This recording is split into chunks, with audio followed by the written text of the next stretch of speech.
All in Sports Network. We love sports.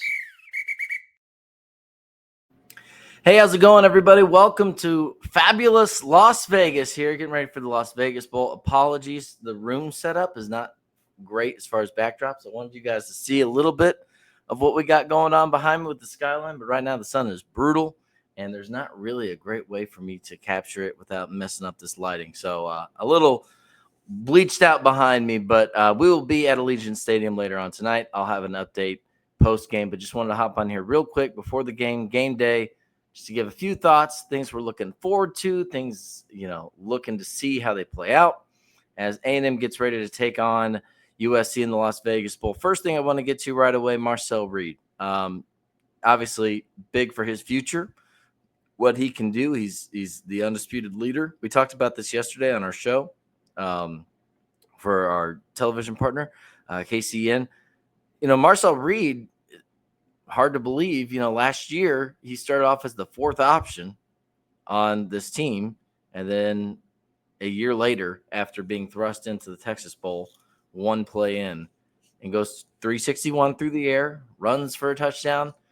But after all that, like the second option for that game, and then the second option for the team heading into this season, and look where he's at now as the guy.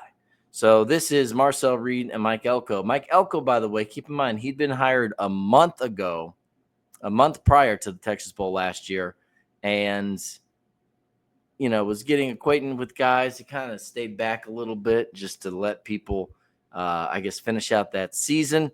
This is what Mike Elko and Marcel Reed had to say about what they remember from that game last year, and specifically with Marcel Reed. Watching him in bowl prep, the previous staff had a lot of really good things to say about him. I knew him kind of vaguely from recruiting, but watching him sling the ball around, obviously he was a young kid that really flashed and popped, and liked the way he went about his business. Being that teammate, stepping into this role and being a leader for my teammates, I think that, this bowl game is going to be another opportunity for me to, showcase what I can do in this role as a starting quarterback for Texas A&M. And Reed running in a touchdown right there on that play. Look, obviously very impressive stuff. It's just kind of a full circle moment for him in terms of, again, look at where he was last year, not just before the season, in that game. Now look where he is now.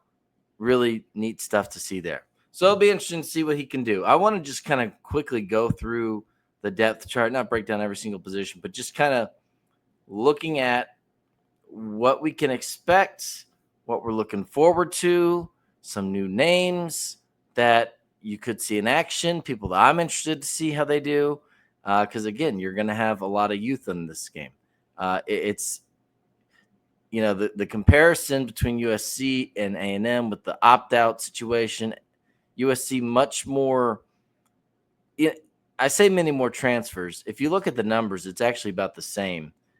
Just the raw transfers out for A&M and USC, but the difference being USC losing a lot more proven playmakers, guys that were more important to the team, whereas A&M kind of shelled out a lot of the youth.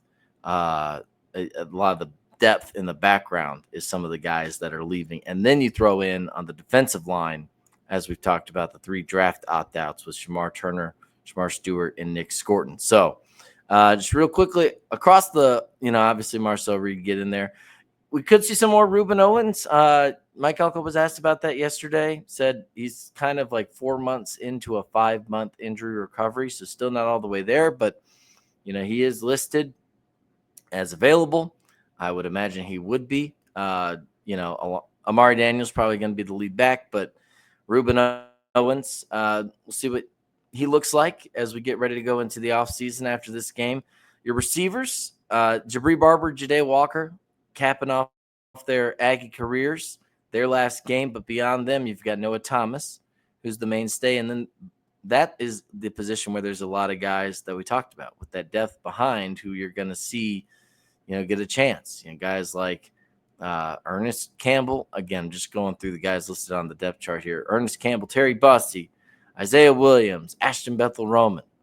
You're probably going to need to have some of those guys contribute next year. So it'll be interesting to see what they can do this season and how they progress.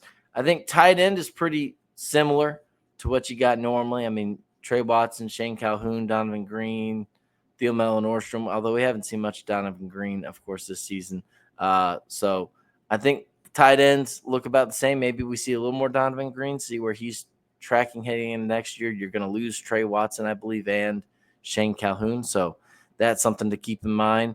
Across the line, Trey Zune, Basantis, Fayu, Armaj Reed Adams was in I think it was a sling yesterday. He had some type of, it was sling or crutches, some type of thing where he walked into the luncheon. So monitor that situation. Then, Crown over Fathery are listed as the starters. Behind them, though, you've got, again, this is where a lot of the depth left. Robert Borden, Izindre Afua, Ashton Funk, Blake Ivy, Samuel Thornton. So there's some young guys there. A lot of those guys, I think every one of those guys are just listed a freshman in some degree, either redshirt freshman or true freshman.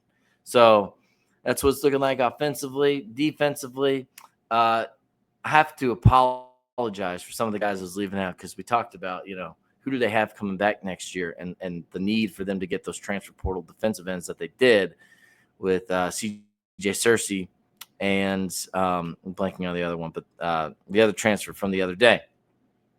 And I failed to mention, Albert Regis, he's here coming back.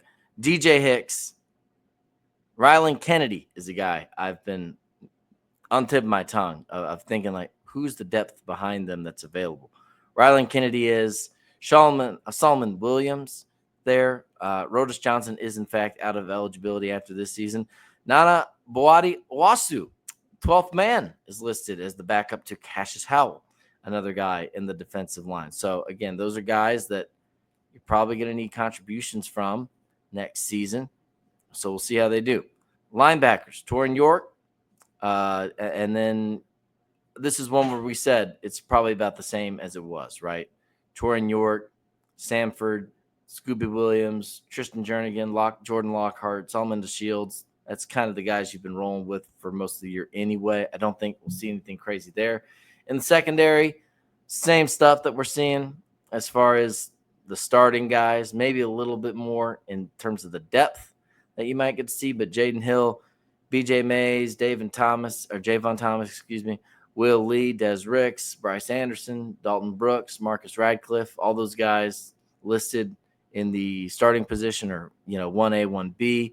Behind them, though, Bravion Rogers, Jared Kerr. Jared Kerr's been around for a little while, but Miles Davis, those are maybe some guys who I would be looking out for in terms of see what they can do, what they can contribute for you in terms of depth heading into next season. Just feeling about the game too. I feel like there's an energy around the team and around some fans we've talked to that disappointing into the season, no doubt. But, in a lot of ways, and I said this yesterday on our TV shows too, this feels like the opposite of what you had dealing with Oklahoma State in the Texas Bowl. This sort of feels the opposite, to where USC's coming off the disappointing year, upsetting just season, kind of turn the page. You're losing a lot of guys, portal, stricken, attrition. I was going to say atrocity. It is somewhat of an atrocity. Attrition. And then you look at what A&M has, similar to Oklahoma State last year. Oklahoma State fell in the championship game. A&M fell in a chance to get to the SEC championship game, stay in the playoffs. Disappointing games in those circumstances. Obviously, disappointing extended stretch for the Aggies as well. But I think the bowl game is sort of a chance to turn the page and be excited about, hey, still a pretty good season, chance to win 9 games for the first time since 2020. And that'd be pretty good for a first-year head coach, Mike Elko. 9 wins. I know that, 8 wins in the regular 12-game season, but I think you could build momentum and build optimism heading into next season. So excited to see how it goes. Again, stay with us. We'll be back with more analysis insight later on tonight, but that's going to do it for now. Reporting here from beautiful Las Vegas behind me. I don't know if you can't really see it, but We got palm trees, believe me. And thank you so much for watching. We'll see you later. All in Sports Network. We love sports.